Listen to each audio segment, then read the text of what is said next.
I don't think people understand how infrastructure becomes influence. From ports, China is building ties and geopolitical leverage. From power grids, China is building ties and leverage. Here's what that looks like. Today, China is the world's second biggest economy, a UN Security Council power with growing diplomatic reach, a trade hub anchored by high-speed rails and connections, cutting-edge labs fueling research and innovation across China, megaports handling global trade flows and cargo.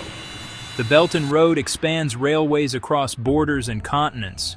It builds ports that reshape trade hubs and access, and energy projects, pipelines and power plants deliver resources abroad, linking Asia with rail and port connections today, connecting Africa to markets and infrastructure investment flows, tying Europe into new trade routes and energy links, extending into Latin America with ports and projects.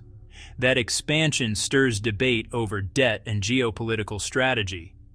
Tech rivalry is real. AI advances race for advantage. Semiconductors are strategic choke points shaping supply chains globally.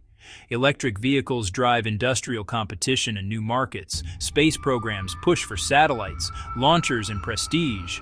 And cyber capabilities add covert influence and risks. Competition and cooperation collide across industries and borders. Geopolitically, tensions simmer across the region and seas. South China Sea patrols increase encounters at sea. Taiwan creates acute risks of miscalculation and conflict, and trade spats flare over tariffs and export controls. Diplomacy works to manage escalation and avoid crisis. At home, China faces complex domestic challenges today. Aging demographics strain pensions and the labor force. Slower growth forces policy shifts and economic reform. Environmental pressure demands cleanup, green investment, and targets. The result? A more multipolar world emerges. Beijing is one of several global power centers now. Its future influence depends on economic reform and openness, on tech leadership in AI, chips, and innovation, on diplomacy that manages rivals and builds partnerships, and on domestic stability, social cohesion, and rule of law.